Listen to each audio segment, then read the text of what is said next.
Hello everyone. I hope आप सभी लोगों की मे 23 सीए फाइनल की तैयारी खूब अच्छे से चल रही होगी। Guys yes, I am here to share a happy news with you all.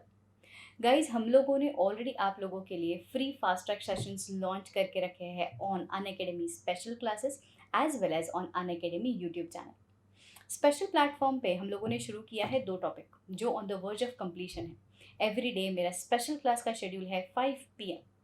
So every day at 5 p.m. I come live on special platform to cover up your professional ethics and fiscal audit, which is on the verge of completion.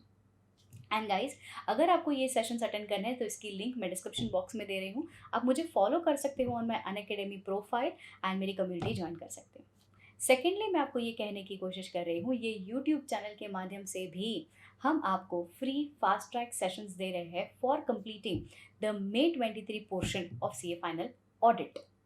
यहाँ पे already we have completed audit under automated environment. अगर आपने वो lecture नहीं देखा है तो previous lecture जाकर के प्लेलिस्ट से चेक कर लेना।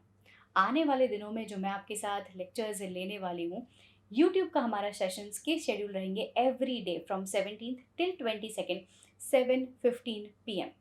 ठीक है, सो 7:15 PM ये जो हमारा सेशन है यहाँ पे हम लोग कवर करने वाले हैं liabilities of auditor, internal audit, management audit, operation audit, due diligence, investigation, forensic audit and बहुत कुछ। ठीक है, so please stay tuned with Unacademy profile as well as this YouTube channel. So guys without any further delay, let's get started. And wait, रुको। If at all you want to get an access of full plus classes which I have already completed on Unacademy Plus platform, you can use the code, the proud code AuditSAR to take up the subscriptions. Chaliye, now let's get started with the current topic. Let's begin.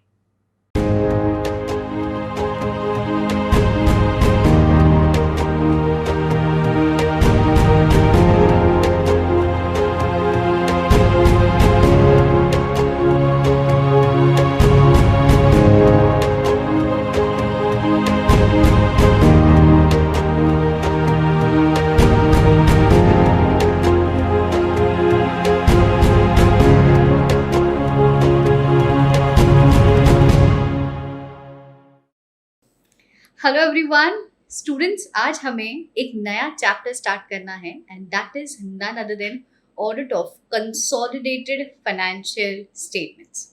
Now इस consolidated financial statements की audit को पढ़ने से पहले ये समझ लेते हैं कि ये सब्जेक्ट को, मतलब ये चैप्टर को पढ़ना क्यों ज़्यादा ज़रूरी है। समझो guys, if it all this is a company, this is holding more than 50% of shares in this company, तो don't you feel this company will be a baby company, a child company to this parent company. इस child company के financial statements में इस parent company ने investment करके रखा है। इतना समझ में आया? ठीक है, आप जो हो, you are the shareholders of this parent company. आपने पैसा इन्वेस्ट किया है इस पेरेंट कंपनी में। सो अल्टीमेटली कैन आई से आपका पैसा डायरेक्टली चाइल्ड कंपनी में ना जा करके पेरेंट कंपनी के वाया रोटेट होकर के चाइल्ड लिमिटेड में आया है। यस, इतना पक्का है। अब समझो guys, when we talk about your investment, हमारे शेयर होल्डर्स को ये भी जानना होगा, आपको खुद को ये जानना होगा कि जो सब्सिडरी कंपनी में, जो चाइल्ड लिमिटेड में, जो बच्चा कंपनी है, उस कंपनी में जो असेट्स है, फाइनेंशियल स्टेटमेंट्स का जो पोजिशन है, जो प्रॉफिटेबिलिटी है, वो कैसी चल रही है। So usually what we try doing is, इस पेरेंट कंपनी को कहते हैं कि जनाब सुनिए, आप दो स्टेटमेंट्स बनाइए, अकेला आपके फाइनेंशियल परफॉर्मेंस को शो करे, उसको हम लोग कहते हैं स्टैंड अलोन फाइनेंशियल स्टेटमेंट्स। क्या कहते हैं? Stand alone financial statements. और एक ऐसा जहां पे इस पेरेंट कंपनी के साथ मिला करके सारे सब्सिडरीज, सारे एसोसिएट्स, सारे कंपोनेंट्स की फाइनेंशियल स्टेटमेंट्स को जोड़ करके बनाने वाला, उस स्टेटमेंट्स को हम कहते हैं consolidated financial statements. Everyone clearly understanding this? So that is consolidated financial statements. So बनाने के पीछे का, consolidated financial statements बनाने के पीछे का कारण ये है that the financial statement user will have a clear picture that if they are investing in this parent company, they have invested in which subsidiaries, उस subsidiary का position, financial stability कैसा है, उस सब्सिडरी के डूबने के चांसेस तो नहीं है, परमानेंट डिमिन्यूशन तो नहीं होने वाला है, वैल्यू ऑफ इन्वेस्टमेंट कितना है, ग्रोथ, क्योंकि सब्सिडरी जब भी बढ़ेगा अल्टीमेटली उसका बेनिफिट पेरेंट कंपनी को भी मिलेगा। सब्सिडरी अगर डिमिन्यूशन पे है तो उसका इफेक्ट पेरेंट कंपनी के भी फाइनेंशियल पोजीशन पे आएगा. सो ये सब जानने के लिए every company which is a holding company prepares consolidated financial statements. Understanding this. अब थोड़ा सा आगे बढ़ते हैं. इस चैप्टर में बीइंग सीए फाइनल स्टूडेंट्स हमें क्या पढ़ना है, ऑडिटिंग के पर्सपेक्टिव से क्या चीजें हमें पढ़नी है. पॉइंट नंबर 1 गाइज, इस चैप्टर को ना मैं usually for the sake of understanding 2 parts में डिवाइड करने वाली हूँ. क्या? पहला पार्ट है जो हमें पढ़ना है, दैट इज अकाउंटिंग एस्पेक्ट. जैसे कि मैंने आपको कहा कंसोलिडेटेड में हम लोग मर्ज करते हैं financials of subsidiaries, associates and stuff, right? So whenever we talk about merging the financial statements, इसका मतलब ये तो नहीं होता ना कि लाइन बाय लाइन प्लस करके लिखते जाओ.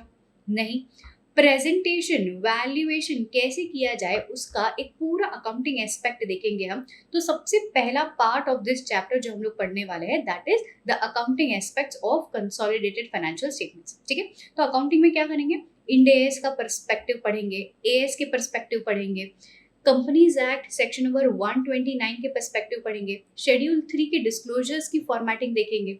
सो ये सब कुछ हम लोग first part of this chapter में देखेंगे.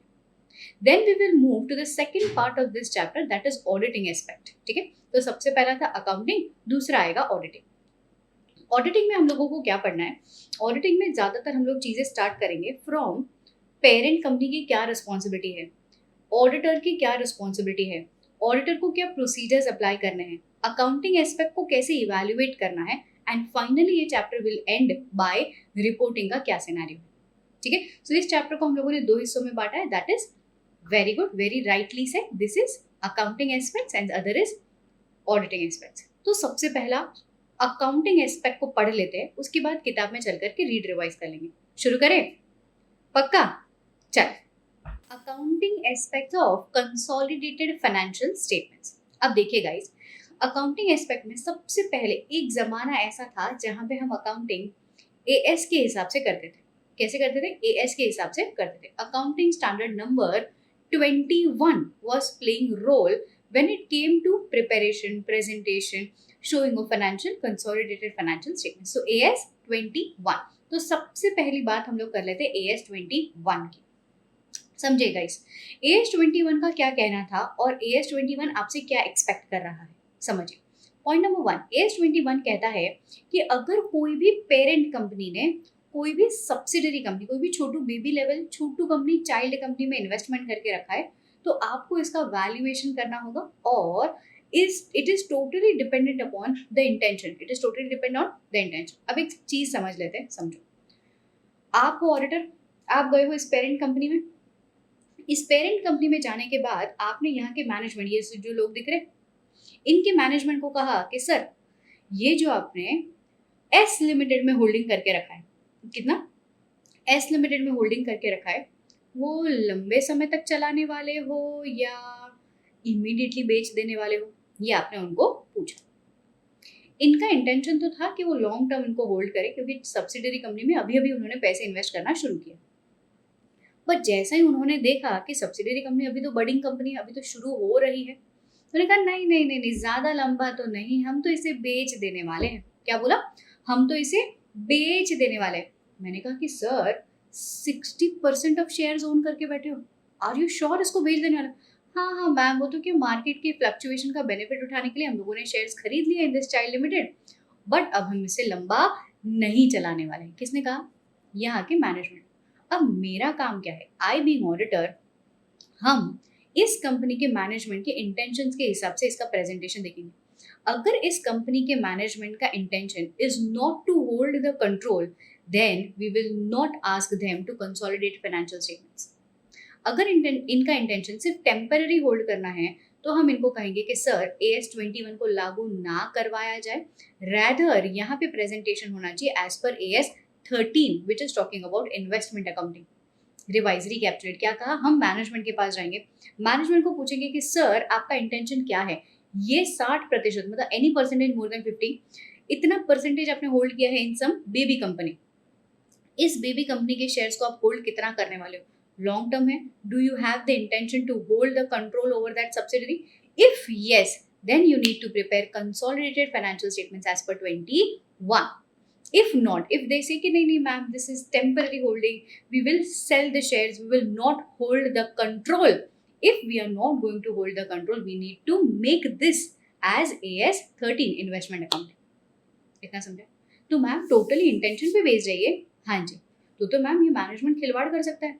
इनका इंटेंशन हो भी सब्सिडरी में इन्वेस्टमेंट होल्ड करने का, ये लोग ना कह सकते हैं. क्या करें, हमारे पास और कोई ऑप्शन नहीं.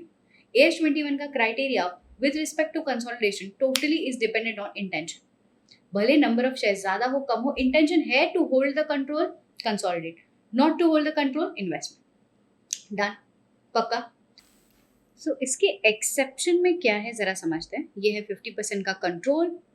अब आता है इंटेंशन तो है टू सेल द रिलेशनशिप, तो आपको CFS नहीं बनाने. या फिर अब ये आता है बहुत ही इंपॉर्टेंट पॉइंट.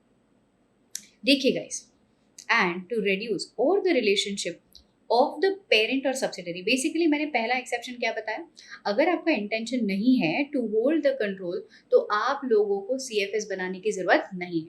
दूसरा चीज, या फिर पेरेंट और सब्सिडरी कोई ऐसे रिलेशन में है जहां पे there is a long term severe restriction on fund transfer. Subsidiary company अपने पेरेंट कंपनी को फंड ट्रांसफर नहीं कर पाए, अगर ऐसे देखो, relationship of parent with subsidiary, associate, JV operate under severe long-term restrictions, fund restrictions, which significantly impairs the ability to transfer the funds to the parent company. अगर subsidiary company में मान लीजिए बहुत ज़्यादा पैसा चल रहा है, बहुत ज़्यादा प्रॉफिटेबिलिटी भी है, बट ये प्रॉफिटेबिलिटी का बेनिफिट सब्सिडरी कंपनी अपने पेरेंट कंपनी को ना दे पाए, यह दूसरा एक्सेप्शन जहां पे CFS बनाने की जरूरत नहीं है एज पर AS 21. तो मैम अगर ये CFS नहीं बनाएंगे तो क्या करेंगे, क्या कहा हमने, यहाँ पे आप वैल्यूएशन करोगे as per AS 13. Everyone understanding? Perfect, एकदम श्योर. चलो नेक्स्ट आता है AS के बाद इंड AS 110 पे. Now again understand, as I told you guys कि मैनेजमेंट इंटेंशन के बेसिस पे, मालाफाइड इंटेंशन के बेसिस पे चीजें गुमराह कर सकता है. अब यहाँ पे अगर इंडेस में हम लोग मैनेजमेंट से पूछने गए कि सर क्या आप ये इन्वेस्टमेंट लॉन्ग टर्म के लिए होल्ड कर रहे हो, अब वो लोग फिर से खिलवाड़ करेंगे, अपने दिमाग में सोचेंगे कि इन्वेस्टमेंट शो करना चाहिए या मुझे लाइन बाय लाइन कंसोलिडेशन करना चाहिए. झूठ बोल सकते हैं. इंडेस ने ये टंटा ही खत्म किया. इंडेस क्या बोलता है, इंटेंशन डजंट मैटर. क्या बोलता है, इंटेंशन डजंट मैटर. अगर आपका इंटेंशन हो कंट्रोल होल्ड करने का, या आपका इंटेंशन ना हो कंट्रोल होल्ड करने का, कंसोलिडेशन करना ही पड़ेगा. क्या, कंसोलिडेशन करना ही पड़ेगा विदाउट एनी सेकेंड थॉट. अगर आपका कंट्रोल मोर देन 50% है in any other company, in any baby level company, आपको उसके फाइनेंशियल स्टेटमेंट्स मर्ज करने ही पड़ेंगे. इतना समझा? बट या अगर कोई कंपनी का काम ही ये है जहां पे आप इन्वेस्टमेंट ही करते हो, जैसे कि बताते हो ये जो कंपनी दिखाई दे रही है, yes, this company is an investment company. Ma'am मतलब ये कंपनी का काम ही क्या है, कई सारे मासूम शेयर होल्डर्स के पास से पैसा लेना, ऐठना नहीं, लेना. जैसे कि ये कंपनी उनके सारे जो शेयर होल्डर्स रहेंगे उनसे पैसा लेंगे, ये कंपनी के पास एक बड़ा सा फंड जमा हो जाएगा.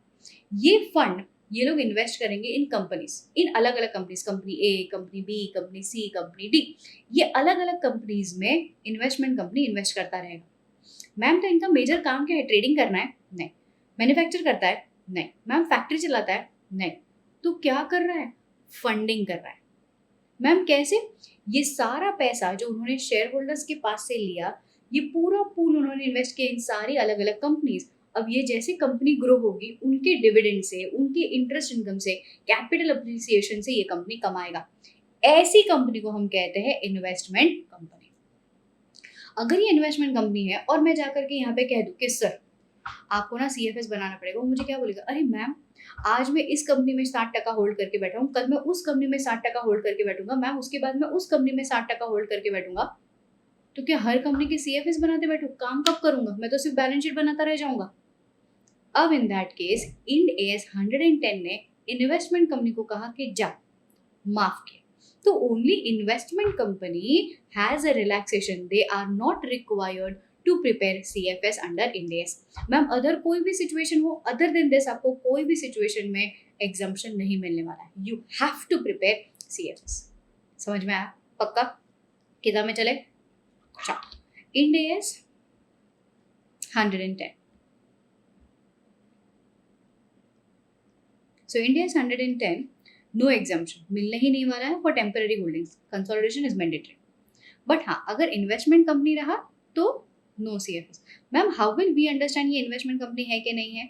इन्वेस्टमेंट कंपनी आगे मैंने पढ़ाया है कि क्या होता है इन्वेस्टमेंट कंपनी। चलिए, सो दिस इज दिस। उसके बाद आता है सेक्शन नंबर 129। अब तक हम लोगों ने accounting aspects on the basis of valuations देखा।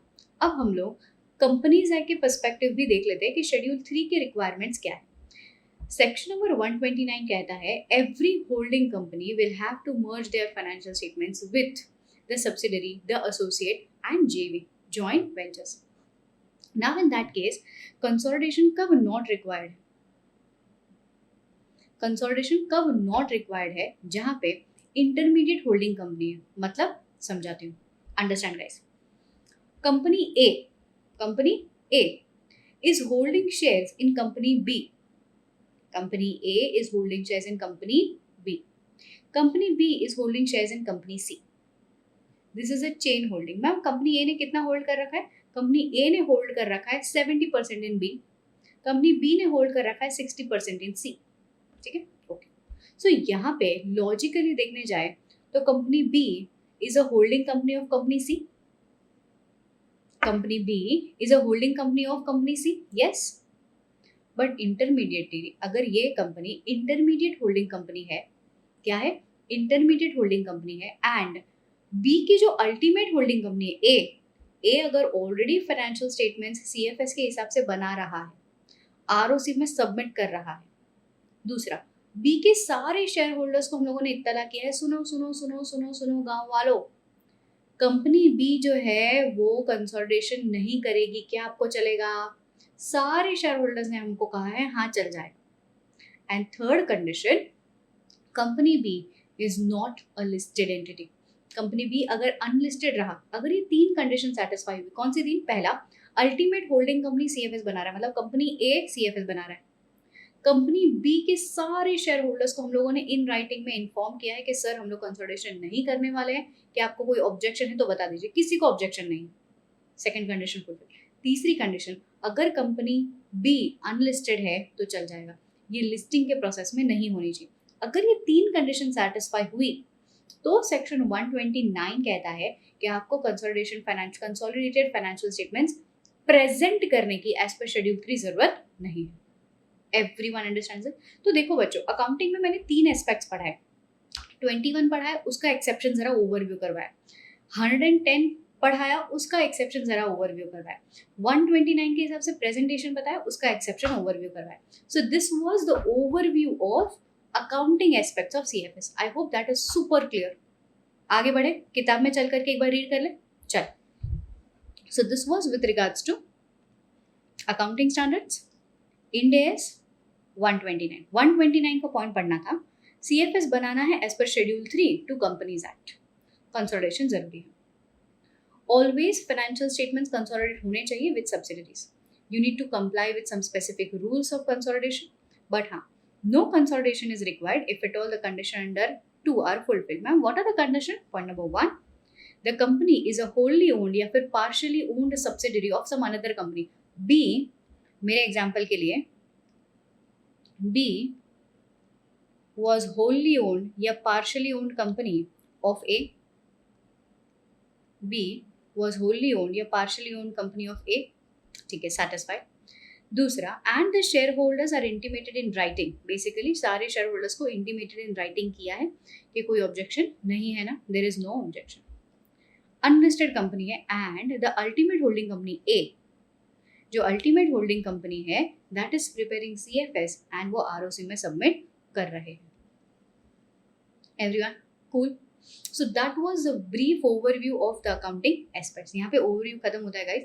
अब हम थोड़ा सा आगे चलते हैं, वो इन्वेस्टमेंट कंपनी का डेफिनेशन भी पढ़ा देती हूँ मैं आपको। Here you go. Investment company क्या कंपनी होती है? पॉइंट नंबर 1, इन्वेस्टमेंट कंपनी का मतलब होता है विच ऑब्टेन फंड्स, जैसे मैंने आपको कहा कि हम पब्लिकली फंड्स जमा करते हैं फ्रॉम वन और more investors for the purpose of providing them the investment management services. हम लोग उनको बोलते हैं कि सर आप हम में इन्वेस्ट करो, हम किसी और कंपनी में इन्वेस्ट करके कमा लेंगे। Commits to its investors that its business purpose is to invest funds solely। मैंने आपको कहा ना वो ट्रेड कर रहा है, ना वो मैन्युफैक्चरिंग कर रहा है, कुछ नहीं कर रहा है, सिर्फ और सिर्फ कर रहा है trade,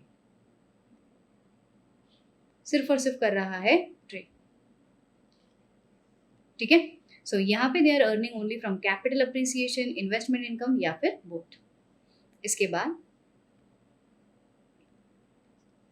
measures and evaluate performance substantially on the basis of investment on fair value। हम लोग fair value के basis पे investment को value करते हैं, क्योंकि हमारा काम ही ये है investment करना।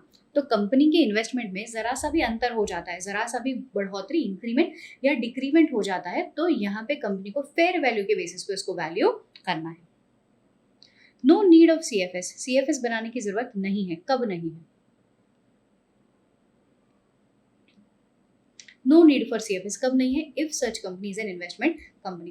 तो हम लोग बोलते हैं कि अगर इंडिया 110 के तहत इन्वेस्टमेंट कंपनी, से फॉर एग्जांपल कोई भी XYZ इन्वेस्टमेंट कंपनी ले लो, ये इन्वेस्टमेंट कंपनी अपना इंक्रीमेंट, जैसे कि इन्वेस्टमेंट बढ़ गया, एग्जांपल लेकर के बताओ। चलिए, सो दिस इज अ कंपनी, दिख रहा है, this is investment company. Ma'am इसने क्या करके रखा है? उसने कई सारी छोटे छोटे कंपनी में इन्वेस्टमेंट करके रखा है। ठीक है, छोटी छोटी कंपनी में इन्वेस्टमेंट करके रखा है। अब ये इन्वेस्टमेंट कंपनी ने जो छोटी छोटी कंपनी में इन्वेस्टमेंट करके रखा है, क्या करके रखा है? इन्वेस्टमेंट जो करके रखा है, इस छोटी छोटी कंपनीज में जो प्रॉफिट हो रहा है ना, मतलब इंक्रीमेंट हो रहा है, जैसे कि मैंने इस छोटी कंपनी में 10 करोड़ रुपए का इन्वेस्टमेंट करके रखा था, अब ये वैल्यू हो चुका है 12 करोड़, तो मेरे को 2 करोड़ का प्रॉफिट हुआ। तो वो लोग कहते हैं अकाउंटिंगली ये पेरेंट कंपनी ये 2 करोड़ रुपया शो कर रहा है as FVTPL, that is fair value through PNL। हम लोग फेयर वैल्यू थ्रू PNL में क्या चीज लेकर के जाते हैं? जो है प्रॉफिट फ्रॉम योर ऑपरेशंस।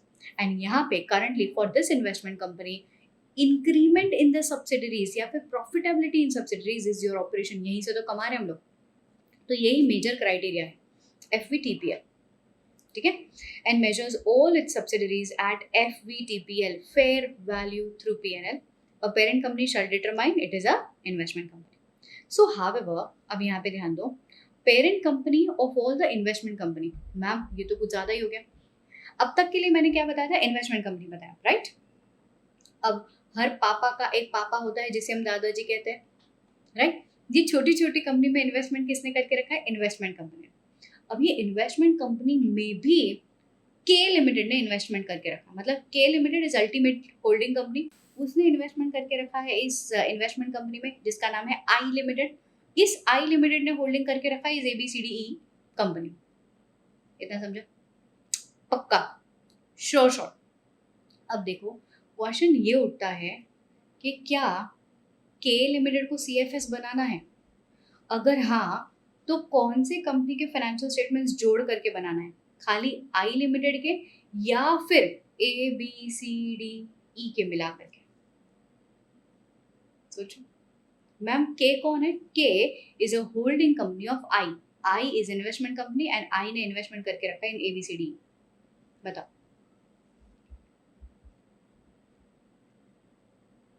करना है, ठीक है? सो वो लोग बोलते हैं ultimate holding company of investment company, जैसे कि holding company of investment company है, उस इन्वेस्टमेंट कंपनी को कंसोलिडेशन नहीं करना है, बट उसकी होल्डिंग कंपनी को कंसोलिडेशन करना है, उसकी होल्डिंग कंपनी को कंसोलिडेशन करना है along with all the sub subsidiaries. ठीक है, सो यहाँ पे however the parent of investment company, ma'am कौन था हमारे एग्जाम्पल में पेरेंट? के of investment company shall consolidate all the entity that it controls। किसको होल्ड कर रहा था? आई, including those controlled through investment company। कौन था ये? ABCDE। एकदम समझ में आया? पक्का? तो यहाँ पे फिर से एक बार ड्रॉ कर लेती हूँ। के ने होल्डिंग किया है आई में, आई कौन है? Investment company. इस इन्वेस्टमेंट कंपनी ने ABCDE में होल्डिंग किया है, ABCDE में होल्डिंग किया है। क्या के को CFS बनाना है? यस बनाना है। कौन से कंपनी के फाइनेंशियल्स मर्ज होंगे? आई के एज वेल एज इनके। बट मैम, अगर के भी इन्वेस्टमेंट कंपनी निकला तो, जैसे कि के ने आई में इन्वेस्टमेंट किया, के ने एम में इन्वेस्टमेंट किया, आर में इन्वेस्टमेंट किया, वी में इन्वेस्टमेंट किया, एस में इन्वेस्टमेंट किया, ये सभी लोग इन्वेस्टमेंट कंपनी है तो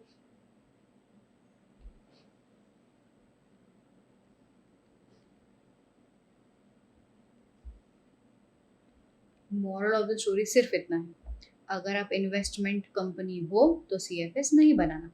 अगर के का मुख्य काम ही ये है कि अलग अलग कंपनी में आप इन्वेस्ट कर रहे हो तो बस आप खुद भी इन्वेस्टमेंट कंपनी माने जाओगे।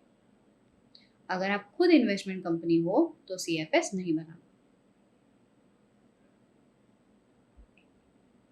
अगर आप सादी कंपनी हो तो इन्वेस्टमेंट बनाना। अंडरस्टैंडिंग? सो कंक्लूजन सिर्फ इतना रखो, अंडरलाइन स्टेटमेंट्स मॉड्यूल में बहुत घुमा घुमा करके दिए, हम लोग एक वन लाइनर स्टेटमेंट समझ लें। जो भी company under the criteria of 110 para number 31-33 investment company के क्राइटेरिया सेटिस्फाई कर लेती है तो आपको CFS नहीं बनाना। आप इन्वेस्टमेंट कंपनी के क्राइटेरिया सेटिस्फाई नहीं करते तो आपको CFS बनाना है। सिंपल। चलो, ये था अकाउंटिंग एस्पेक्ट्स। यहाँ पे बच्चों हमारा सबसे पहला ऑब्जेक्टिव, हमारा सबसे पहला पार्ट ऑफ दिस चैप्टर खत्म होता है। अब हम लोग दूसरा part of this chapter start करें, that is auditing aspects of CFS। तो चलिए शुरू करें। So the first thing, responsibility of parent company. देखो गाइस, जब भी हम ऑडिटिंग करते हैं, ऑडिटिंग के लिए the very first need is to very good management का प्रिपेरेशन ऑफ फाइनेंशियल स्टेटमेंट्स। अगर फाइनेंशियल स्टेटमेंट्स प्रिपेयर्ड ही नहीं है तो आप ऑडिट किस चीज़ का करोगे? सो हम लोग पहले तो कंपनी के मैनेजमेंट मतलब पेरेंट कंपनी की रिस्पॉन्सिबिलिटी को जानेंगे। भैया ये पेरेंट कंपनी की नीड है क्या? सबसे पहले अपने सारे कंपोनेंट्स को जान ले, आइडेंटिफाई कर ले, उनकी इंफॉर्मेशन को इकट्ठा कर ले। अगर उनका गैप्स और पेरेंट कंपनी का गैप्स अलग है तो उसे कन्वर्ट कर ले। अगर उनकी अकाउंटिंग पॉलिसीज पेरेंट कंपनी की अकाउंटिंग पॉलिसीज अलग है तो उसके हार्मोनाइज कर ले। ये सब किनका काम होना चाहिए? पेरेंट कंपनी का। तो सबसे पहला मैनेजमेंट की रिस्पॉन्सिबिलिटी के बारे में बात करते हैं कि पेरेंट कंपनी की क्या रिस्पॉन्सिबिलिटी है, उसके बाद आगे बढ़ते हैं। So responsibility of the parent company, सबसे पहला आता है responsibility is to identify components कि भाई साहब आपकी सब्सिडरी के डेफिनेशन में कौन आता है, आपके एसोसिएट के डेफिनेशन में कौन आता है, ब्रांच कौन है, जेवीज कौन है, ये सब। जहां जहां आपको लगता है सेगमेंट रिपोर्टिंग करवाना है, जहां जहां सेगमेंट डिवाइड हो रहे हैं, वहां पे सेगमेंटल रिपोर्टिंग की रिक्वायरमेंट्स को चेक करें। इसके बाद रिलेटेड पार्टीज को आइडेंटिफाई करें। देखिए guys, when there is a parent company, there is a subsidiary company, ये दोनों के बीच में भी एक रिलेशन है which is known as related party transaction. तो ये इंटरकंपनी लोन्स को आइडेंटिफाई करें। सेक्शन नंबर वेरी गुड 177 की रिपोर्टिंग रिस्पॉन्सिबिलिटी हो गई, या फिर AS एंड AS के हिसाब से रिस्पॉन्सिबिलिटीज हो गई, 188 के हिसाब से रिस्पॉन्सिबिलिटी हो गई। This is audit committee and this is related party transaction. So ऐसे सारे रिक्वायरमेंट्स को पेरेंट कंपनी जाने और डिस्क्लोजर रिक्वायरमेंट अधेर करें। Obtain the complete and accurate information of the components, making appropriate adjustments. Adjustment में गाइस दो एडजस्टमेंट्स आते हैं, एक होता है permanent adjustments, permanent consolidation adjustments, and दूसरा होता है करंट, मतलब सिर्फ करंट ईयर के लिए कंसोलिडेशन एडजस्टमेंट। तो उस एडजस्टमेंट्स को देखें। Harmonisation of accounting policies and gap conversion. That a very important question, mark this as an expected exam question. इसके बाद आता है मैनेजमेंट ने अपना काम खत्म कर दिया, कंपनी का मैनेजमेंट आया, मैनेजमेंट आकर के बोलता है मैडम हमने पूरे फाइनेंशियल स्टेटमेंट्स रेडी कर लिए हैं, आइडेंटिफाई कर लिया है कंपोनेंट्स, उसके फाइनेंशियल स्टेटमेंट्स को जो भी हार्मोनाइज करना था, कन्वर्ट करना था, segment, related party, everything is done and this is audit report. अब ये जो मैनेजमेंट है जो हमको ऑडिट रिपोर्ट देगा, ये मैनेजमेंट ऑडिट रिपोर्ट देने के बाद अब जिम्मेदारी स्टार्ट होती है हमारी, दैट इज ऑडिटर्स की। तो सबसे पहली बात, objective and the responsibility of an auditor क्या है? Objective is to give true and fair view, basically to satisfy himself about कि जो कंसोलिडेटेड फाइनेंशियल स्टेटमेंट्स है whether they are giving the true and fair view of the affairs of the business. Also guys, auditor क्या करेगा, 143(1) याद है guys आपको, 143(1) के areas में वो इंक्वायरी भी होल्ड करेगा। क्या है वो, समझते हैं। 143(1) टॉक्स अबाउट, वेरी गुड, यहाँ पे लिखते जाओ, दिखते जाएगा आपको। 143(1) टॉक्स अबाउट इंक्वायरीज। उसमें 6 पॉइंट्स पढ़े थे गाइस हम लोगों ने। 6 कौन से? सबसे पहला हम लोगों ने पढ़ा था ए स्टैंड्स फॉर एडवांसेस के लिए इंक्वायरी करना, B stands for book entries के लिए इंक्वायरी करना, C stands for companies not being investment company but have sold security at a value less than cost, उसके बारे में इंक्वायरी करना। तो ए क्या था, एडवांसेस, बी क्या था, बुक एंट्रीज के बारे में इंक्वायरी करना, सी for those companies which are not an investment company, उसके बारे में इंक्वायरी करना, डी टॉक्स अबाउट अगर डिपॉजिट्स कंपनी ने शो करके रखे, एडवांसेस कंपनी ने शो करके रखे as deposits, so D stands for advances shown as deposits, उसके बारे में इंक्वायरी करना। E, what was E, E talks about personal expenses, E stands for expenses. So company ने कोई पर्सनल एक्सपेंसेस अपने पीएनएल में डेबिट करके तो नहीं रखे, पीएनएल को चार्ज करके तो नहीं रखा। F, what is F, F stands for, E के बाद आता है F, F stands for if at all the company has issued shares for cash, F से आता है for cash. So if the company has issued shares for cash, तो whether appropriate cash is received, whether appropriate accounting entries are passed, तो इन areas में auditor को inquiry करनी होती है। समझ गए कौन से एरियाज, 143(1) में ए से लेकर के एफ तक के क्लॉजेस। चलिए वापस चले। सो यहाँ पे इंक्वायरी होल्ड करना, 143(3) के हिसाब से रिपोर्टिंग करना। व्हाट वाज 143(3) गाइस, हम लोगों ने वहाँ पे बहुत सारी बातों की चर्चा की थी कि books of accounts are obtained, informations are appropriate, informations are sorted and obtained by you, directors are not disqualified, ऐसी काफी सारी चीजें थी जिसके बारे में हम लोगों ने उल्लेख करके रखा था। I will take you through that just a moment. So this was 143(3) का रिपोर्टिंग करना। तो जैसे हम अदर कंपनीज के लिए 143(3) का रिपोर्टिंग करते हैं, वैसे कंसोलिडेटेड फाइनेंशियल स्टेटमेंट्स के लिए भी हम लोगों को ये रिपोर्टिंग करना पड़ेगा, because this is the legal responsibility for reporting. अब आता है यहाँ पे इंक्वायरी कर ली, रिपोर्टिंग कर ली। अब we will also check the requirements, validate the requirements for the preparation of CFS, validate the requirements for the preparation of CFS। तो रिपोर्टिंग करना, इंक्वायरी करना, ट्रू एंड फेयर व्यू है कि नहीं ये जानना। क्लियर? तो what is this, this is the objective. अब ऑब्जेक्टिव की बात आता है रिस्पॉन्सिबिलिटी। ये तो रहा हमको ऐसा करना है, बट वो करेंगे कैसे भाई, हम करेंगे bye planning the appropriate audit, by analyzing the accounting policies followed by parent company, by reviewing the investments। Basically अगर कोई पेरेंट कंपनी ने, कोई होल्डिंग कंपनी ने इन्वेस्टमेंट्स करके रखा है, तो आप रिव्यू कीजिए कहीं यहाँ पे कंट्रोल एस्टैब्लिश तो नहीं हो रहा। अगर कंट्रोल एस्टैब्लिश हो रहा है तो कहीं कंसोलिडेशन करने की जरूरत तो नहीं है। Followed by the parent company. Nature, timing, extent of audit procedures, ये आपको खुद को डिसाइड करना है दैट कितने कंपोनेंट्स है। अगर कोई पेरेंट कंपनी के 4 कंपोनेंट्स है, 5 कंपोनेंट्स है, 6 कंपोनेंट्स है, तो ये सारे कंपोनेंट्स के बारे में जानना। To review the working papers, आपको प्रीवियस पीरियड के वर्किंग पेपर्स को रिव्यू करना। सी फॉर एग्जाम्पल, ये है holding company H limited. H limited ने शेयर्स होल्ड करके रखे हैं इन ए लिमिटेड। मैम कब होल्ड किए थे, 2 साल हो गए उसको। मैम कितने शेयर्स होल्ड किए हैं, 60% नियर अबाउट। करंट ईयर में एच लिमिटेड ने होल्डिंग किया है बी लिमिटेड में, सी लिमिटेड में, डी लिमिटेड में। तो आपने जब भी मैनेजमेंट से रिटर्न रिप्रेजेंटेशन मांगा, उन्होंने तो कहा कि अरे सर, हम लोगों ने इस साल में 3 सब्सिडरीज में इन्वेस्टमेंट किया है। अब आपकी जिम्मेदारी है सब्सिडरीज, अब आपकी जिम्मेदारी है कि आप प्रीवियस ईयर के वर्किंग पेपर्स को चेक करें, कंपनी के पिछले साल के फाइनेंशियल स्टेटमेंट्स को चेक करें और उनको बताएं, अच्छा सर BCD तो है ही है, बट ए लिमिटेड का क्या हुआ, वहां पे तो आपका 60% का ओनिंग था। Have you forgone the control, आपने कंट्रोल बेच दिया है। ये कैसे पता चलेगा, by reviewing the working papers of prior period. Everyone understands this, एकदम चोकोला गया, perfect. So that was reviewing the prior period working paper which are related to subsidiary, associate, JVs, etc. Also, you need to start studying and start relying over the auditor of, yes, other components. इसका मतलब क्या होता है समझो. See for example, भाई साहब ये जो मिस्टर ए है, he is the auditor of parent company A limited. He is the auditor of parent company A limited.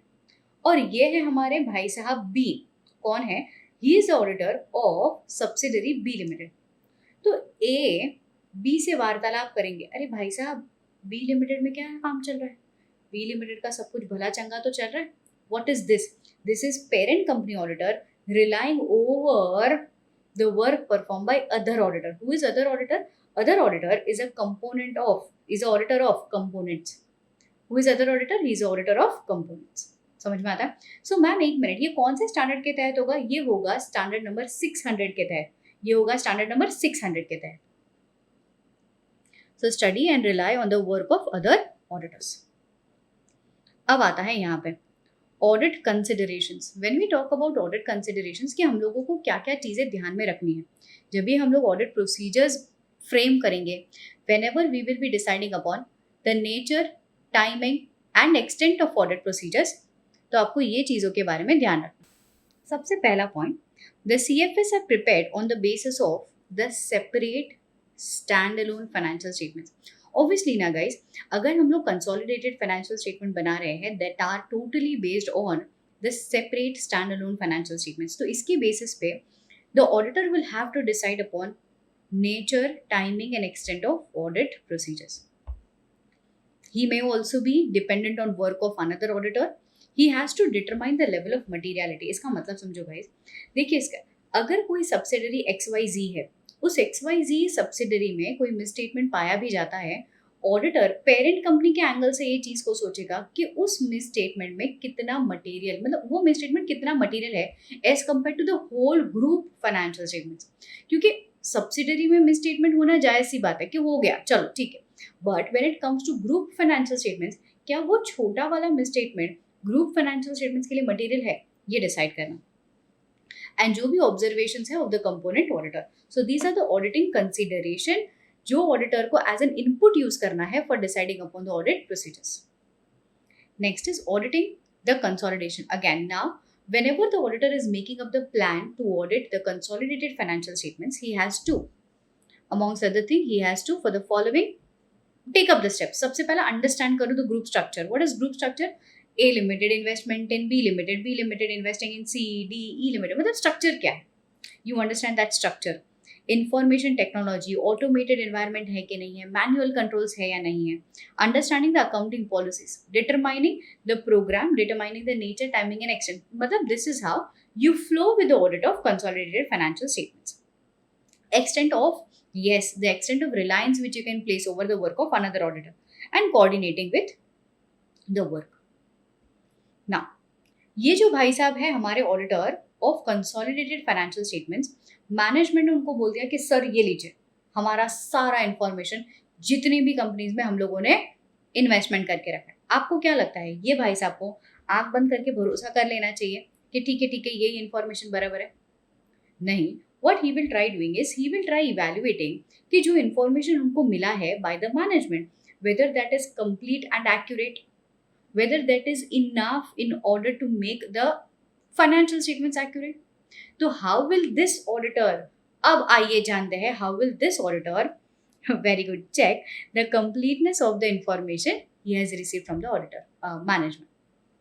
So in order to check the completeness of the information, the auditor shall review पहला his own working papers of the previous year, non-components के working papers, parent company का procedure, that how parent company is identifying components, investment of parent company as well as the component, identifying new components, management से inquiry करो कि अच्छा sir और कहीं पे investment करके रखा है क्या, कितने का investment है, how much percentage is that, what is your intention, whether you are going to hold it, joint venture, joint arrangement, other arrangements. Statutory records verify कर लो जैसे कि registered under section 189, 186, 190. Change in share holding pattern, if it all there are any kind of change in share holding pattern, share जिसने खरीदे थे वो shares अगर किसी और को बेच दिए हैं, 50% किसी और के पास थे, किसी और को सेल हो गए, तो वो सारा चीज रिव्यू करना. तो what was the question? The question was, how will the auditor verify the completeness of the information received by him, whether the information is accurate and complete? Where a component is excluded from consolidated financial statements, कब consolidated financial statement के दायरे से component हट जाए? सबसे पहला auditor को examine करना होगा कि क्या कारण है, what are the reasons for exclusion. For example, it can be under accounting standard. पता है मैंने आपको अकाउंटिंग स्टैंडर्ड के लिए एक्सक्लूजन वाला पॉइंट बताया था, इंटेंशन नहीं है ऐसा कुछ, या फिर severe long term fund restriction के दायरे में आ रहे हो. नेक्स्ट, इंटरमीडिएट, ये देखो, या फिर कंपनीज एक्ट के हिसाब से अगर हम कहने जाए, इंटरमीडिएट होल्डिंग कंपनी, इनकी कंडीशंस सेटिस्फाई हो रही हो. वो 3 कंडीशन मैंने आपको बताई थी, इंटरमीडिएट होल्डिंग कंपनी, सारे शेयर होल्डर्स मान रहे हैं, अनलिस्टेड है, and ultimate holding company CFS file कर रहा है. तो ऐसे सारे एरियाज में जब भी एक्सक्लूजन हो रहा है तो ऑडिटर को ये भी जानना जरूरी, this is also in your responsibility, that boss which components are excluded from the consolidation criteria. Now we have also, like being an auditor, we have also seen consolidated financial statements AS के हिसाब से बन सकते हैं, Ind AS के हिसाब से बन सकते हैं. तो यहाँ पे there are few criteria, जैसे कि हम लोग कहते हैं AS में line by line addition होता है of all the line items, and CFS subsidiary के लिए हम लोग AS 21 यूज करते हैं. CFS when we talk about associate, हम लोग AS 23 के हिसाब से कंसोलिडेशन करते हैं, and for all the joint venture entities हम लोग AS 21 के हिसाब से कंसोलिडेशन करते हैं. So for any auditor auditing the financial statements which are prepared on the basis of AS, आपको इन AS के बारे में ध्यान देना है. You have to check the compliances with this AS and will have to merge, have to consolidate all the line items of the P&L as well as balance sheet. In this you have to see कि देखो बच्चों, अगर inter balances है, intra transaction है, उसको आपको eliminate करते जाना होगा. So this is in accordance with accounting standard. Then you talk about Ind AS. Ind AS में भी यही सेम चीज है guys. When we talk about Ind AS, वहां पे भी we controlling, non controlling asset 103, 110 and Ind AS 28. इसके हिसाब से हम लोग subsidiary, associate and joint venture का कंसोलिडेशन करते हैं. Next is de facto control. Very important. This is de facto control. What is de facto control? De facto control का मतलब होता है who is having without owning the shares but the control on the entity. कुछ ऐसी companies होती है जहां पे say for example he is a person जिसका इन्वेस्टमेंट ज्यादा नहीं है, जिनका वोटिंग राइट ज्यादा नहीं है, बट इनके कहे मुताबिक कंपनी में पत्ता हिलता है. हम लोग कहते हैं ना बच्चन है बच्चन. ये जो स्टॉक मार्केट का बच्चन है, कई बार ऐसे persons, even if they are not having the maximum voting share, non voting rights, मतलब voting rights इतने ज्यादा नहीं है, फिर भी they own the control. So auditor को इन पर्सन के ट्रांजैक्शंस के बारे में भी जानना जरूरी है. इनको हम लोग बोलते हैं de facto controls. So de facto controls means an investors with less than majority, भाई साहब इतना ज्यादा वोटिंग राइट्स नहीं है, has the practical ability to direct the relevant activity unilaterally, अकेले के दम पे. The auditor shall pay attention to this off balance sheet entities and which sometimes not qualify for the definition of subsidiary. Basically ये लोग subsidiary के definition में नहीं आते हैं, but parent might have transferred some risk of the various business to such entities. अब थोड़ा सा डिफरेंशिएशन कर लेते हैं गाइस एंड थोड़ा सा समझ लेते हैं. When we talk about Ind AS 110 and AS 21, दोनों में ही step number 1 is to calculate the goodwill. जब भी कोई पेरेंट कंपनी सब्सिडरी कंपनी में, जब भी कोई पेरेंट कंपनी सब्सिडरी कंपनी में इन्वेस्टमेंट करके रखता है, तो what parent company will think कि मैंने कितना परचेज कंसिडरेशन दिया.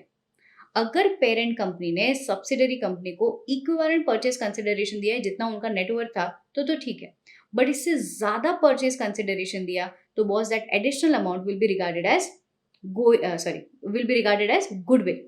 अब ये जो गुडविल है ना गाइज, उसको आपको एक बार में ही ट्रांजैक्ट करना है. This is permanent adjustment. ऐसे ट्रांजैक्शंस को हम लोग कहते हैं एक बार होना, एक बार रिकॉर्ड करना, फिर खत्म. सेकेंड पॉइंट, अगर ये पेरेंट कंपनी ने इस सब्सिडरी कंपनी में 70% के शेयर्स ओन किए, मतलब 30% अभी भी कुछ ऐसे शेयर्स है जो बाहर वालों के पास है, इस बाहर वालों को AS21 में कहा जाता है माइनॉरिटी इंटरेस्ट और इंड AS में कहा जाता है नॉन कंट्रोलिंग इंटरेस्ट NCI। इन माइनॉरिटी इंटरेस्ट का भी वैल्यूएशन करके हम लोगों को एक बार में जैसे गुडविल कैलकुलेट किया था वैसे माइनॉरिटी इंटरेस्ट या फिर NCI नॉन कंट्रोलिंग इंटरेस्ट को कैलकुलेट करके वंस पहली बार ही जब भी परचेज कंसिडरेशन जाता है आप अकाउंटिंग कर देते हो। इसको हम लोग बोलते हैं परमानेंट एडजस्टमेंट। तो मैम इन दोनों में फर्क क्या है AS21 में और इंड AS 110 में? Guys this is not there given in your book but just for your sake of understanding. AS में हम इसे माइनॉरिटी शेयर्स कहते हैं, इंड AS में इंड AS 110 में नॉन कंट्रोलिंग कहते हैं। It is presented in the balance sheet after share holders funds but यहाँ पे minority is a part of equity, is a pure part of equity. This is a non current liability, ऐसा show करते हैं।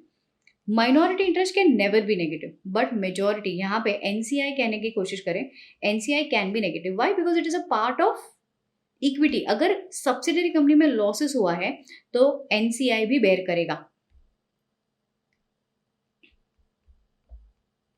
Loss हुआ है तो NCI भी bear करेगा। No method for initial computation is mention but यहाँ पे इंड AS 110 में दो मेथड्स उन्होंने बता करके रखे, fair value method and net assets method. Any changes in loss of control of parent can change goodwill but यहाँ पे अगर पेरेंट में लॉस ऑफ कंट्रोल की वजह से मतलब कंट्रोल में लॉसेस होने की वजह से NCI में भी चेंजेस आएगा। सो दिस इज, ये तभी ही अगर आपको समझेगा आपने जब 110 कंप्लीट कर लिया, तब तक ज्यादा एफर्ट्स मत लगाना इस पे जब भी आपने 110 जब तक कंप्लीट ना किया। Next is written representation. हम लोग being auditor of consolidated financial statements we have a right to obtain written representation from the management. हम लोग क्या कहते हैं, मैनेजमेंट के पास रिटर्न रिप्रेजेंटेशन लिखा करके रखते हैं कि भाई साहब रुकिए, स्टार्टिंग में वो जो पेरेंट कंपनी का रिस्पॉन्सिबिलिटी था वो आपने निभाया है क्या? अगर निभाया है तो जरा लिख करके दे दो ना। तो on what matter you can obtain written representation? You can obtain written representation about the completeness of the components information, identification of reportable segments, identification of related parties, appropriateness and the completeness of permanent and current period adjustments.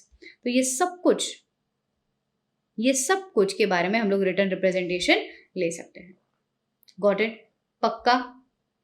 ठीक है, चलिए। Also guys very importantly Caro 2020 में there is one clause number 21. You remember I told you about the qualification contained in the group companies, subsidiary companies. तो उसका reporting याद रखिएगा guys. Caro 2020 wholly is not applicable to CFS but except for clause number 21. इसके बाद आ जाता है permanent adjustment, current adjustment. As I told you permanent adjustments में we have to adjustment, goodwill या फिर capital reserve and amount equitable to minority interest या non controlling interest. आपको क्या वेरीफाई करना है गाइस परमानेंट ट्रांजैक्शंस में? You need to verify the calculations, you need to pay attention to the determination of pre acquisition profit, date of investment, कब investment किया। कई बार step investments होता है, आज 30% फिर और 10% फिर और 10% फिर और 10%।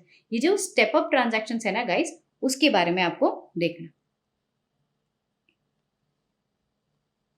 And any changes which are being made on the subsequent dates, इसको देखना कि सब्सिक्वेंटली डेट पे कोई एक्विजिशन किया है तो that was step up transaction.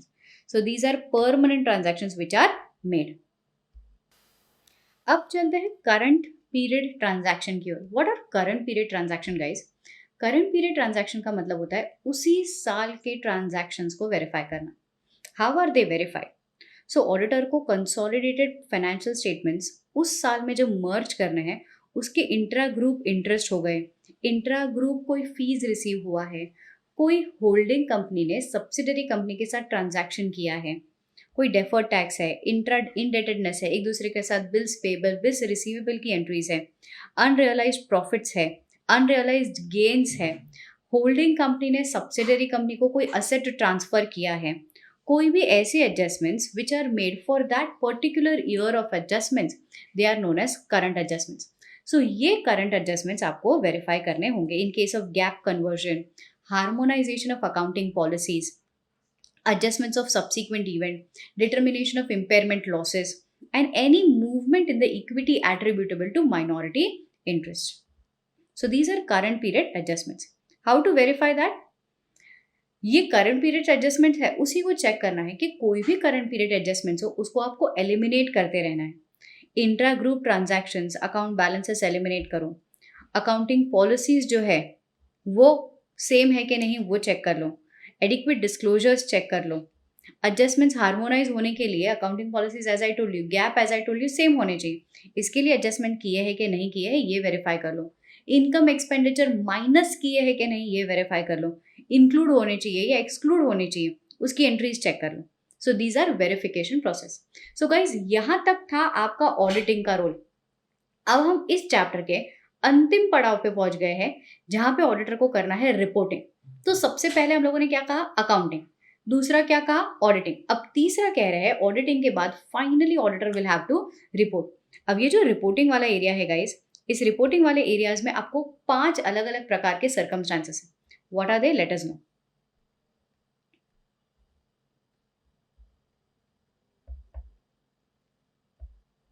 2 3 4 5। सबसे पहला, जब भी parent company and subsidiary company के ऑडिटर्स सेम है, मतलब a single person auditing the parent company as well as subsidiary, where parent company and subsidiary की ऑडिटर सेम नहीं है। तीसरा, व्हेन सब्सिडरी कंपनी के financial statements itself are not audited, audited ही नहीं है। फोर्थ, जब भी पेरेंट कंपनी जो अकाउंटिंग पॉलिसीज फॉलो कर रही है, मतलब जो स्टैंडर्ड्स के हिसाब से, फ्रेमवर्क के हिसाब से फाइनेंशियल स्टेटमेंट्स बना रही है, वो अकाउंटिंग फ्रेमवर्क डिफरेंट है दोनों का, पेरेंट का एज वेल एज सब्सिडरी का। Accounting framework is different. यहां पे भी यही हो रहा है, but auditing framework is different.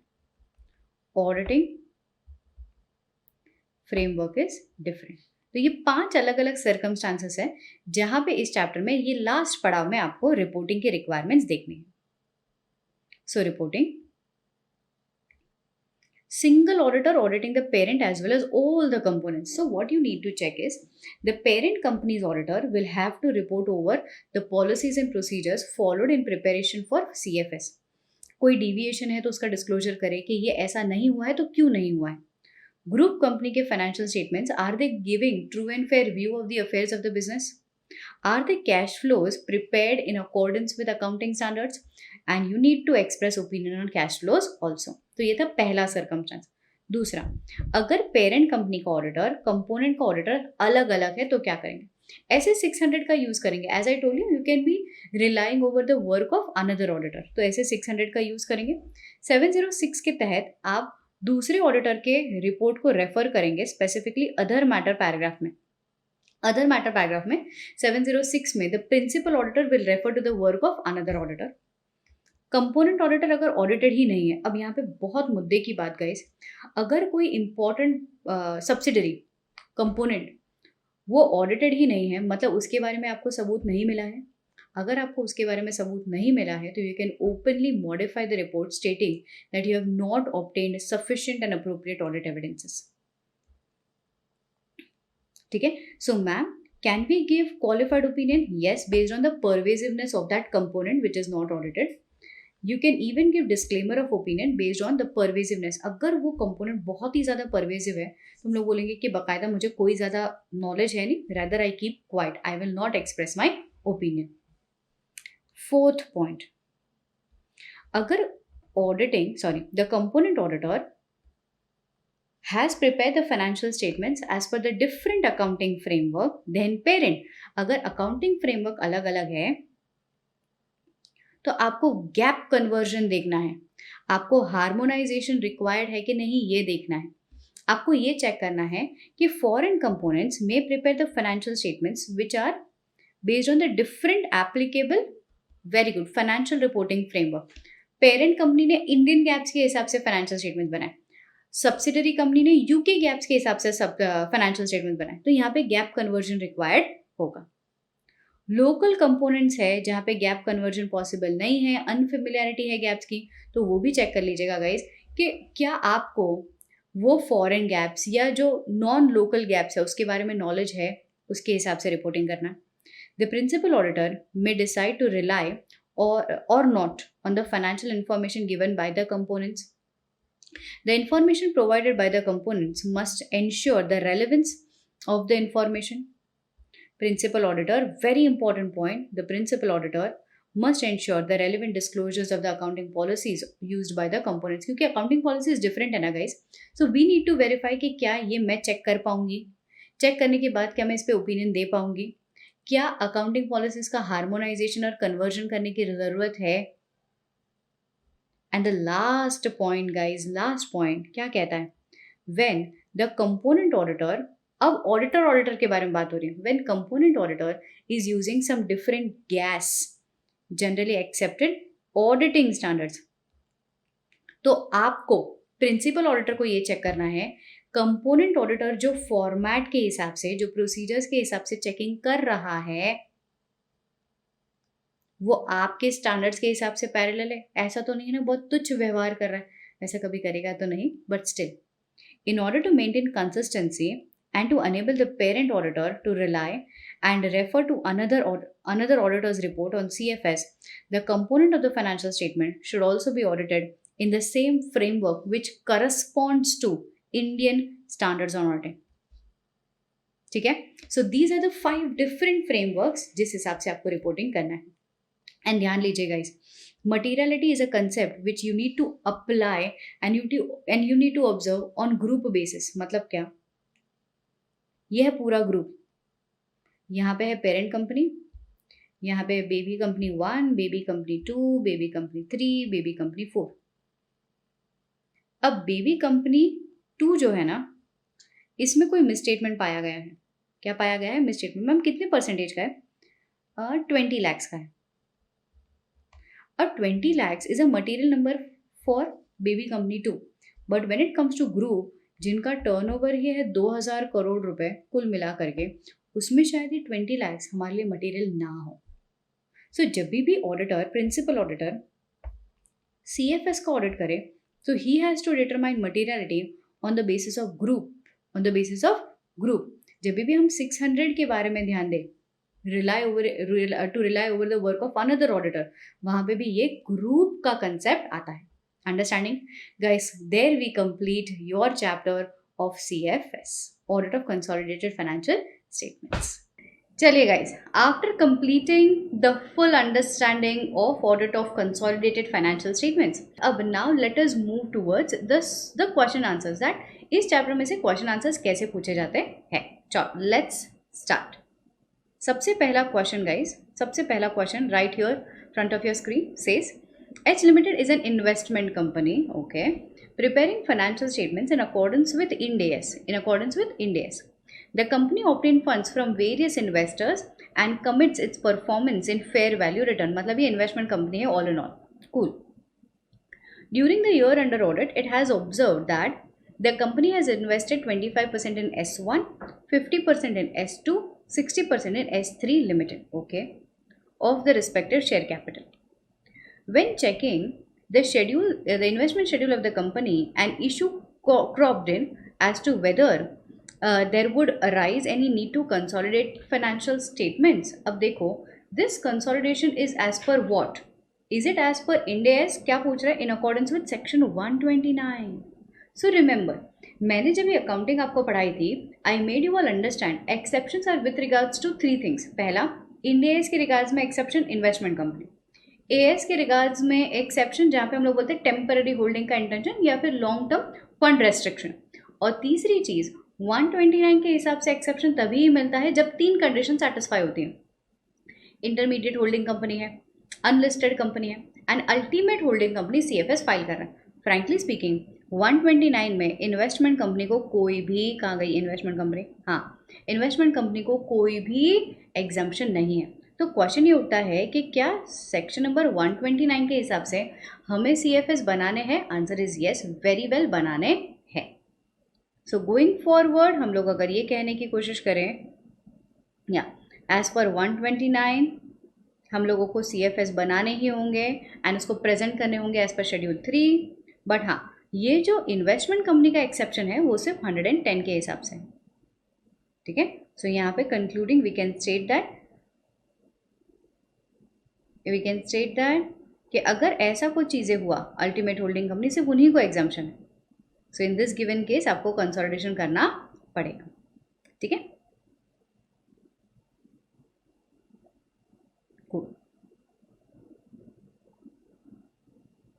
And consolidation किन चीज़ का होगा, किन कंपनीज का होगा, S2 एंड S3 का। ठीक है,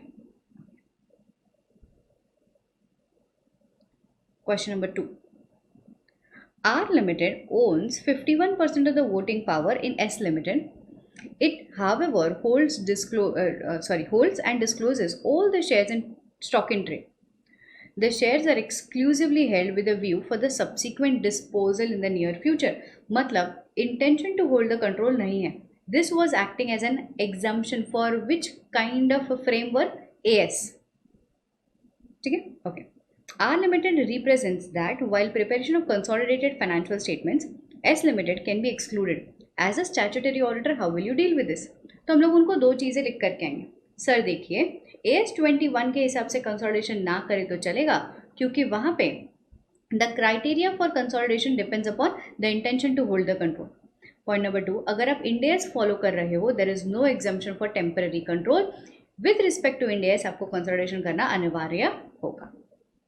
तो AS21 के हिसाब से हम लोगों ने intention and long term fund restrictions के बारे में बात की, तो वो लोग AS13 के हिसाब से इन्वेस्टमेंट करें, बट इंड AS 110 के हिसाब से there is no such exemption for temporary control, consolidation करना होगा। ऑल्सो गाइज, एज पर 129 आपको कंसोलिडेशन करना होगा for the presentation of the financial statements. Next, parent company acquired 51% of the shares in Child Limited during the year 31st of March 2016. During the financial year next year, that is 16-17, 20% of the shares of Child Limited were sold. हो, मतलब 2016 year ended उनके पास 51% of the shares थे। Next years उन्होंने 20% बेच दिए, मतलब अभी वो 30% के क्राइटेरिया में आ गए। क्वेश्चन ये उठता है, क्या पेरेंट को कंसोलिडेशन करना है?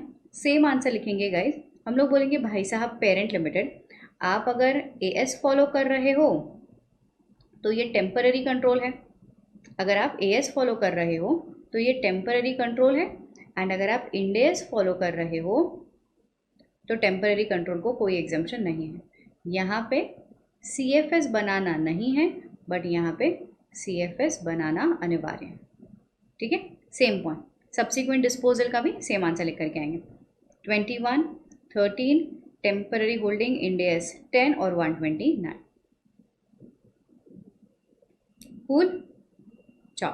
एंड हाँ, हमेशा ध्यान रखिए guys, when ever I make you all see any kind of question, आप इतना ध्यान रखें कि क्वेश्चन के प्रोविजन को एक्सप्लेन करने के बाद हमेशा द लास्ट लाइन या फिर last paragraph should be conclusion. अगर क्वेश्चन का कंक्लूजन क्लियर नहीं है, एग्जामिनर आपका तुरंत 1 मार्क डिडक्ट कर सकता है for not writing appropriate conclusion.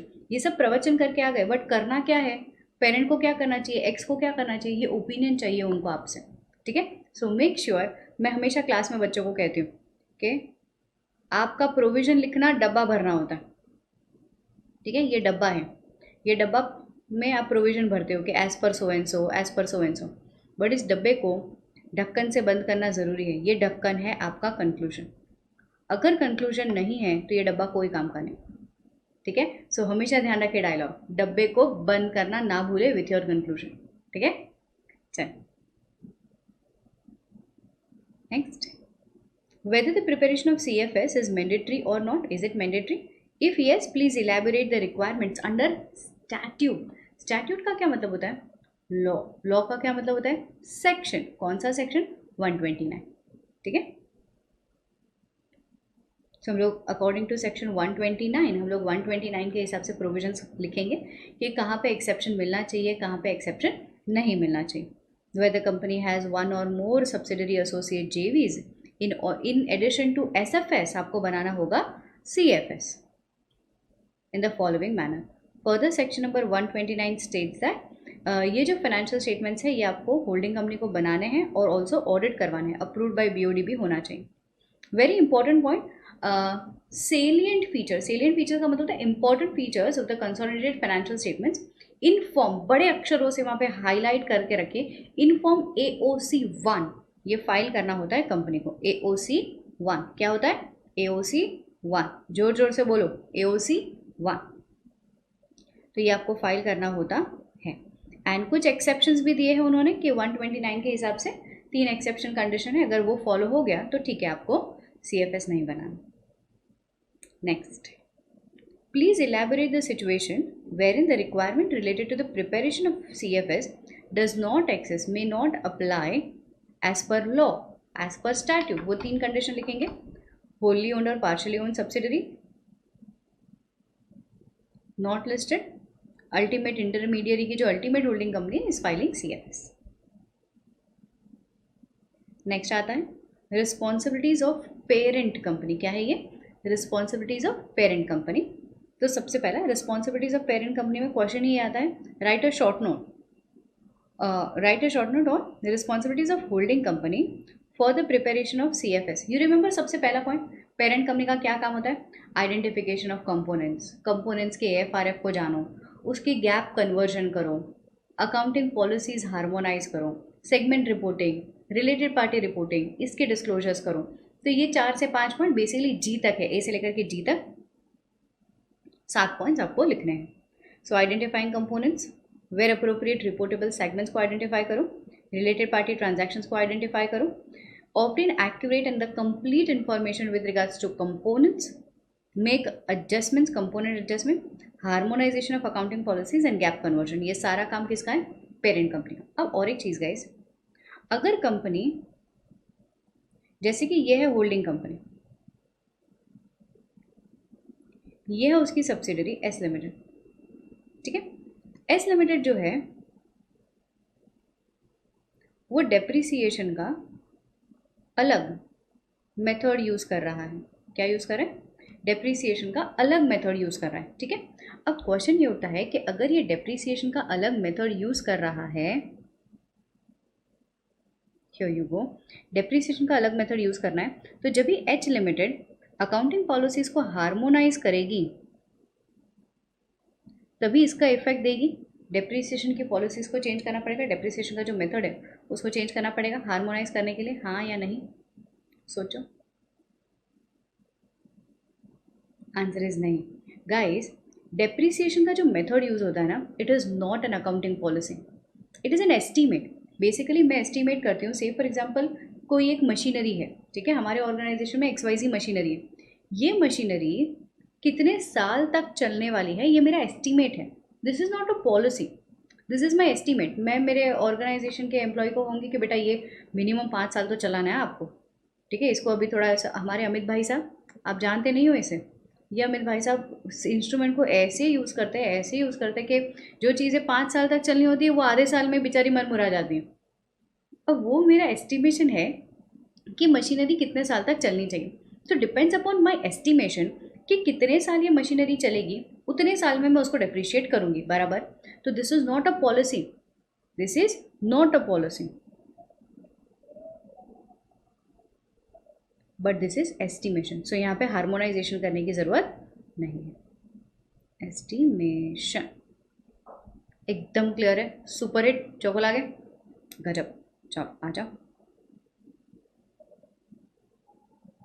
Responsibility for the parent company for the preparation, same point, identifying components.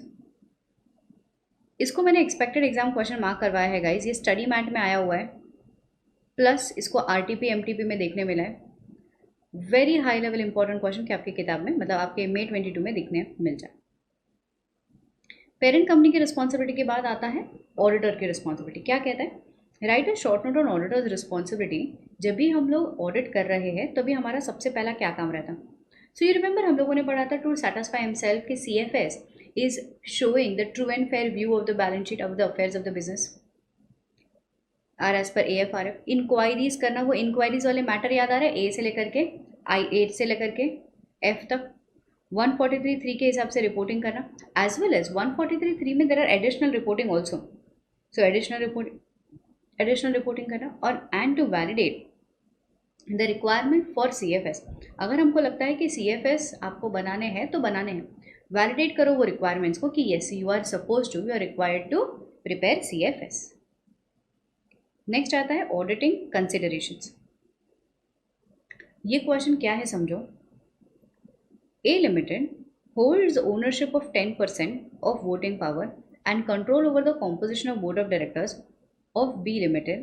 While planning the statutory audit of A Limited, what factors would be considered by you as the statutory auditor of A Limited for the audit of consolidated financial statements prepared under IND AS? बोलता है as an auditor what are the consideration. You remember हम लोगों ने auditing considerations के नाम पे CFS के अंदर पूरा एक कंसेप्ट पढ़ा था। What are the auditing considerations?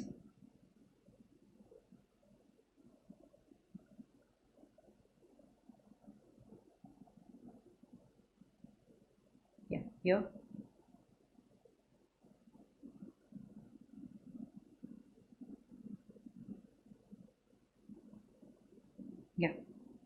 So what are the points which are required to be consider. जब भी आप ऑडिटिंग कंसिडरेशन के बारे में बात करते हो या as an input, so you need to understand कि सेपरेट फाइनेंशियल स्टेटमेंट्स आपको कितना ध्यान रखना है। You need to take care कि आपको कौन से अनदर ऑडिटर के काम पे डिपेंडेंट रहना है, कंपोनेंट का कौन सा इन्फॉर्मेशन आपको एक्यूरेट लग रहा है कि नहीं लग रहा है। So these are the auditing considerations. So ये आपको जानना स्ट्रेट पर। स्टार्टिंग में इतना ध्यान रखो, स्टार्टिंग में आपको कंसेप्ट को, केस को समझाना है कि इन द गिवन केस किसने कितना % ऑफ शेयर्स कौन सी कंपनी में इन्वेस्ट किया है। Then you take out your provisions with regards to related party transactions को चेक करना, क्योंकि 10% है ना, so again this will be following under related party criteria. तो 550 को अप्लाई करना, आइडेंटिफाई द एरियाज जहाँ पे आपको कंसोलिडेशन करना है as per India schedule 3, so on and so. Clear? Next is auditing the consolidation. ये पास्ट एग्जामिनेशन क्वेश्चन जनवरी 21 में देखने मिला था। क्या चल रहा है समझो जरा। JRS Limited holds majority ownership of R Limited and K Limited. Okay. S Limited is an intermediate subsidiary of JRS Limited in Surat. JRS Limited presents consolidated financial statements for the audit purposes of MMT and Company. Purposes to MMT and Company. As a statutory auditor, MMT कौन है, एक minute रुको, JRS holding company. इसने shares own कहाँ किए हैं, R और K में। S लिमिटेड कौन है, इंटरमीडिएट सब्सिडरी कंपनी है, इसमें मेजॉरिटी है और ये इंटरमीडिएट सब्सिडरी कंपनी है। और एक है S, इनका ऑडिटर है MMT एंड कंपनी। ठीक है, MMT एंड कंपनी। एंड उसने क्या किया, obtaining a listing of all the components that all the components are included in the financial statement unless any components has met exclusion criteria. बोलता है कि सारे के सारे कंपोनेंट कंसोलिडेशन के क्राइटेरिया में आ रहे हैं, अनलेस अगर आप कंसोलिडेशन के क्राइटेरिया से बाहर हो तो फिर कंसोलिडेशन नहीं करेंगे। सब प्रवचन है, सब प्रवचन। मेन क्वेश्चन क्या है, ये explain 2 reasons which are considered by MMT for exclusion of components. कौन से रीजन होंगे तो हम लोग बताएंगे। अगर अकाउंटिंग स्टैंडर्ड फॉलो कर रहे हो तो 2, कौन से, intention that is temporary holding, दूसरा severe long term fund restriction. अगर आप IND AS यूज कर रहे हो तो अगर आप इन्वेस्टमेंट कंपनी हो, और एक्सेप्शन फॉर 129। तो उन्होंने 2 ही क्राइटेरिया पूछे, तो इनमें से आप क्राइटेरिया बता दोगे। तो इसमें से अकाउंटिंग स्टैंडर्ड IND AS के हिसाब से और 129 के हिसाब से, तो उन्होंने 2 ही क्राइटेरिया पूछे थे, तो अब AS और IND AS के हिसाब से बता दीजिए। Next question number 11। CA Vimal is the auditor of Excellent Limited, a parent company which presents consolidated financial statements. The management of Excellent Limited has provided the list of the components included in CFS. As an auditor of CFS, CA Vimal has to verify that the components have been included in CFS. हुआ क्या है, विमल भाई साहब है वो CFS का audit कर रहे हैं फॉर एक्सीलेंट लिमिटेड। अब उनको ऐसा लग रहा है कि मैनेजमेंट ने हमको जो इन्फॉर्मेशन दिया, आंख बंद करके भरोसा कर लूँ क्या। यू नीड टू वेरीफाई कि जो इन्फॉर्मेशन मैनेजमेंट ने ऑडिटर को दिया है whether that is complete and accurate. कैसा पता करेंगे बच्चों, whether the information is complete and accurate और नॉट। हम लोग हमारे वर्किंग पेपर्स देखेंगे, हम लोग मैनेजमेंट से इंक्वायरी करेंगे, पिछले साल का फाइनेंशियल स्टेटमेंट्स चेक करेंगे, पिछले साल का रिटर्न चेक करेंगे, तो ये सारा चीज़। तो in order to verify the completeness of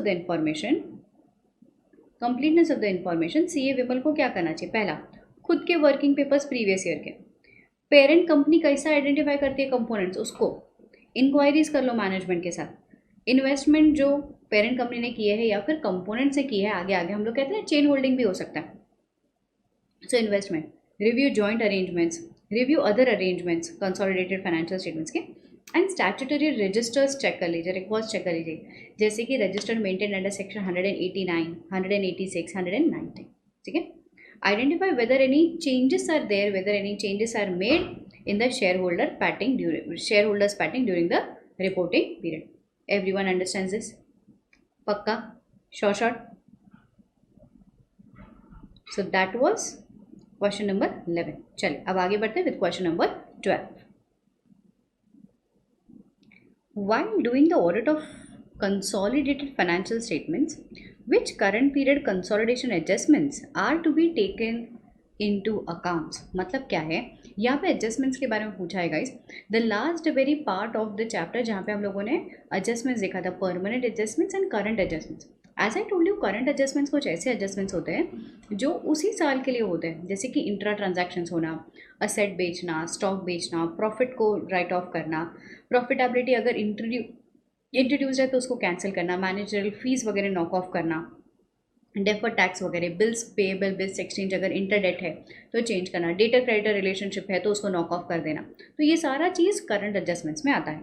so intra group interest paid, received management fees, unrealized profit, unrealized intra-group profits into shares acquired, transfers from the subsidiaries or transfer to the subsidiaries, deferred tax,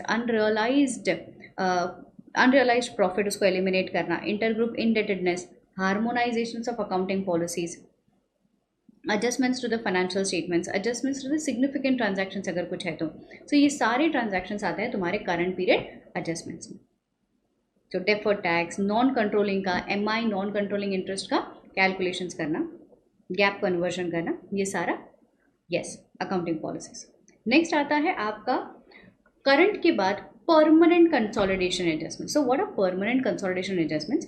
permanent consolidation adjustments में आता है दो चीज़ें। सबसे पहला goodwill या capital reserve, दूसरा calculation computation of minority interest और NCI, non controlling interest.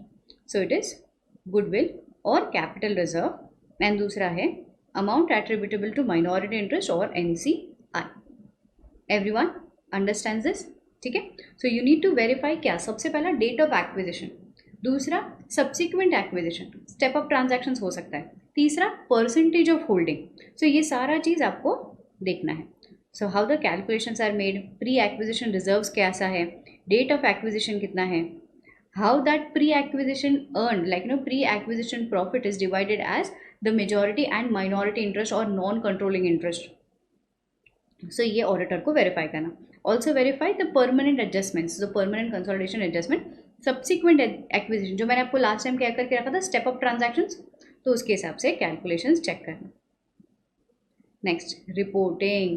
Guys now you realise यहाँ पे ऑलमोस्ट वो 5 सिनेरियोज जो हम लोगों ने पढ़ करके रखे थे कि ऑडिटर सेम है, ऑडिटर डिफरेंट है, सब्सिडरी का ऑडिटर है ही नहीं, डिफरेंट अकाउंटिंग पॉलिसीज है एंड डिफरेंट ऑडिटिंग पॉलिसीज है, मतलब डिफरेंट ऑडिटिंग स्टैंडर्ड्स है। तो ऐसे 5 क्राइटेरियाज है। तो वो लोग वही कह रहे हैं, H company limited is a holding company for 2 subsidiaries R S. Okay, H Limited adopts the straight line method for depreciation for its asset, whereas ये देखो आ गई हमारी बात, यू रिमेंबर मैंने अभी डेप्रिसिएशन के बारे में बात की, अमित का एग्जाम्पल लिया था। सो बोलता है कोई एक सब्सिडरी है, सॉरी H लिमिटेड जो है वो स्ट्रेट लाइन फॉलो कर रहा है, S लिमिटेड जो है वो WDV फॉलो कर रहा है, R लिमिटेड जो है वो स्ट्रेट लाइन फॉलो तो कर रहा है but it is not giving the effect of component. तो देखो मेथड चेंज होना दिक्कत वाली बात नहीं, बट आर लिमिटेड में दिक्कत है जहाँ पे वो स्टैंडर्ड फॉलो नहीं कर रहा है। हम लोगों ने पहले भी इंड AS 16 में ये पढ़ करके रखा था, कंपोनेंट डिप्रिसिएशन होना ज़रूरी है। So in respect of high value assets, So while consolidating this financial statements of R Limited, S Limited with H Limited, determine the possible issues in order to ensure the compliances for the above fact. तो हम लोग बोलेंगे कि देखो भाई, responsibility of parent company में आता है harmonisation of accounting policies and gap conversion. When it comes to the current perspective case, H limited के केस में depreciation is not an accounting policy, so there is no need to change. भले as straight line follow कर रहा है या WDV follow कर रहा है या जो भी फॉलो कर रहा है, इट्स ओके. बट हाँ, एक मेजर मुद्दा है इस केस में सिर्फ आर को लेकर के. क्या है वो चीज़? वो चीज़ है जहाँ पे आर लिमिटेड इंडेस को फॉलो नहीं कर रहा है, फिर AS10 को फॉलो नहीं कर रहा है, तो वहाँ पे आपको इसको चेंज करना होगा. Thus R limited is not in compliances with Ind AS 16 और AS10 as the case may be. बाकी सारे केस में कोई दिक्कत नहीं है. यहाँ पे डिफरेंट मेथड बोलते हैं, कंप्यूटेशन का मेथड डिफरेंट हो सकता है बेस्ड ऑन द कंजम्पशन. हम लोगों को गैप कन्वर्जन करना है, अकाउंटिंग पॉलिसीज कन्वर्ट करनी है. And as per Ind AS 8, depreciation का method is an accounting estimate and not an accounting policy. Please highlight this. It may be noted that the change in depreciation is estimate but not policy. Very important, mark it. Next, question number 15. Question number 15 कहता है, you are appointed as an auditor of Nawab Limited, Wawa, a listed company which is the main supplier to the UK building and construction market with a turnover of rupees 2.2 billion. The company operates through 11 business units and has nearly 180 branches across countries. As an auditor, how will you draft the report in the following cases? Same 5 points लिख करके रखें. Parent company का auditor audits all component, is not the auditor, components are not audited, या फिर accounting framework अलग है, auditing framework अलग है, components are not audited. 5 चीज़ें सेम टू सेम जो हम लोगों ने एंड में पढ़ करके रखी गाइस. कौन सी वाली?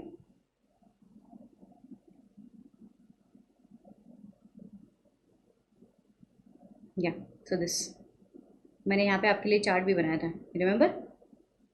Yes. Make sure when you are solving the question you already have watched the theory वाला. द प्रैक्टिस करने से पहले द लर्निंग लेसन आपने पढ़ रखा है ना. सो ये रिपोर्टिंग रिस्पॉन्सिबिलिटी रहेगी.